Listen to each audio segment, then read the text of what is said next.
मेरे एक दोस्त पंजाब असेंबली के रुकन हैं, पाकिस्तान तहरीक इंसाफ से ताल्लुक रखते हैं। ये कल मुझसे मिलने इस्लामाबाद तशरीफ लाए। शक्ल से परेशान दिखाई दे रहे थे। मैंने वजह पूछी तो हंसकर बोले, महंगाई बहुत है, गुजारा नहीं होता। मैं बड़ी देर तक इनकी शक्ल देखता रहा। वो वाकई सीरियस दिखाई दे रहे थे। मैंने इनसे अर्ज किया, आप लोगों ने 30 नवंबर को पंजाब असेंबली से डेली कन्वेंस अलाउंस 3000 से 5000 रुपए, अकोमोडेशन अलाउंस 3 से 5000 रुपए और एडिशनल अलाउंस 3 लाख से 6 लाख रुपए करने का मुतालबा किया था। ये करारदाद असेंबली में मौजूद 10 सियासी जमातों ने मुश्तरका पेश की थी। क्या वजह है? वो हंसकर बोले, आपने शायद करारदाद पढ़ी नहीं। इसमें वजह तहरीर है। हमने लिखा था हमारे अलाउंसेस में इजाफा महंगाई के तनासुब से किया जाए। महंगाई इतनी ज्यादा हो चुकी है कि हम मौजूदा अलाउंसेस में गुजारा नहीं कर सकते। मैंने गौर से इनके चेहरे की तरफ देखा और फिर अर्ज किया, आप जमींदार भी हैं। हुकूमत का दावा है हमने ज़रई शोबे में 400 अरब रुपए इंजेक्ट कर दिए हैं। किसान अब खुशहाल हो चुका है, लेकिन आप इसके बावजूद रो रहे हैं। वो हंसे और देर तक हंसते चले गए, फिर खामोश हुए, लंबा सांस लिया और बोले, क्या किसान के लिए डॉलर 100 रुपए का है? क्या हमें पेट्रोल पर सब्सिडी मिल रही है? नून लीग के दौर में खाद की जो बोरी 4400 रुपए में मिलती थी, आज इसकी कीमत 10,000 रुपए है। बीज और कीड़े मार अद्वियात खाद से भी महंगी हैं। ट्रैक्टर और जनरेटर भी महंगे हो चुके हैं और फसल पकने के बाद कटाई के आलात और फसल को मंडी तक पहुंचाने के अखराजात भी 2-3 गुना ज्यादा हैं। चुनाचा अनाज महंगा होने के बावजूद हमें कोई फायदा नहीं हो रहा और ज़रई शोबे में 400 अरब रुपए डालने के बावजूद जमींदारों और किसानों की हालत खराब है। मैं जमींदार की हैसियत से भी पिस रहा हूं और एमपीए की पोजीशन से भी।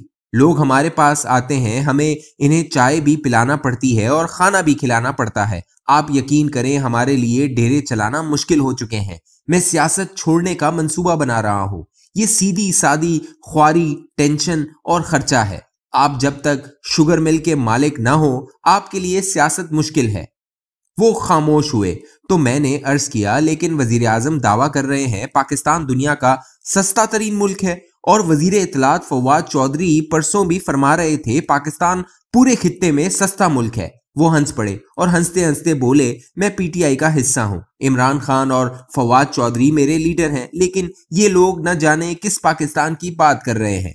हम जिस मुल्क के शहरी हैं, इसमें हर चीज महंगी भी है और नायाब भी।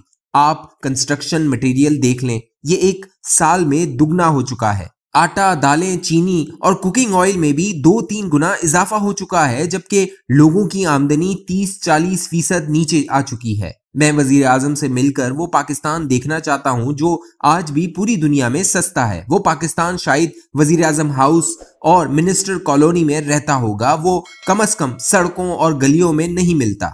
वो चले गए, लेकिन ये सवाल पीछे छोड़ गए। पाकिस्तान में आज अगर एमपीएज और एमएनएस का गुजारा नहीं हो रहा, ये भी अगर महंगाई के तनासुब से अलाउंस में इजाफे का मुतालबा कर रहे हैं, तो फिर मुल्क में गुजारा किसका हो रहा है? दुनिया में महंगाई को मापने के 3 तरीके हैं। एक्सचेंज रेट डॉलर आज 181 रुपए में भी नहीं मिल रहा। ये पाकिस्तान का बुलंद तरीन एक्सचेंज रेट है। सार्क के 7 मुल्कों में हम 6ठे नंबर पर हैं और पाकिस्तान में आज इन्फ्लेशन रेट 9.5% है, जबकि भारत में 5.3, बांग्लादेश में 5.4, श्रीलंका में 6.2 और मालदीव में महंगाई की शरह 2.2% है। चुनाचा आप किसी भी इशारिये से माप लें, पाकिस्तान महंगाई के आसमान को छू रहा है, लेकिन हुकूमत दावा कर रही है हम दुनिया के सस्ते तरीन मुल्क हैं और हुकूमत ये फरमाते हुए इकोनॉमिस्ट की महंगाई रिपोर्ट को भी फरामोश कर देती है, जिसमें पाकिस्तान 4थे नंबर पर है। अर्जेंटीना दुनिया का महंगा तरीन,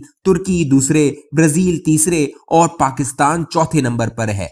इसके साथ साथ मुल्क से गैस भी गायब है और बिजली और पेट्रोल के नर्ख भी नाकाबिले बर्दाश्त है और बेरोजगारी की शरह भी 5% तक पहुंच चुकी है। हमने ऊपर से ब्रादर इस्लामी मुल्क सऊदी अरब से 4% सूद पर $3 बिलियन भी ले लिए हैं। हम ये रकम खर्च नहीं कर सकते, सिर्फ सिस्टम में रख सकते हैं और हम सिस्टम में रखने का सूद 4% अदा करेंगे और ब्रादर इस्लामी मुल्क किसी भी वक्त 72 घंटों के नोटिस पर यह रकम वापस भी ले सकता है और हम इसकी बुनियाद पर बैंकरप्ट भी हो सकते हैं, लेकिन हुकूमत इसके बावजूद सूरत हाल को आइडियल करार दे रही है। मुल्क वाकई खौफनाक दौर से गुजर रहा है, लेकिन इससे ज्यादा खौफनाक अलमिया सूरत हाल की नजाकत से बेपरवाही है। यूं महसूस होता है पावरफुल शख्सियात, तबके और ओहदेदारों के लिए ये सूरत हाल कोई मायने नहीं रखती। ये इससे लाताल्लुक होकर मजे से जिंदगी गुजार रहे हैं और ये लोग किसी दिन वजीर आजम और सदर समेत चुपचाप बोरिया बिस्तर गोल करेंगे और किसी दूसरे मुल्क की तरफ निकल जाएंगे और अवाम आगे और पीछे देखते जाएंगे। और ये सब कुछ इस वक्त हो रहा है जब बांग्लादेश अपनी 50वीं सालगिरह पर $50 बिलियन की एक्सपोर्ट तक पहुंच गया है। इसके मालियाती ज़खायर $48 बिलियन को छू रहे हैं और ये दुनिया के 37वें बड़ी मईशत बन चुका है, जबकि हम कीचड़ में दस्ते हाथी की तरह पीछे से पीछे खिसते चले जा रहे हैं।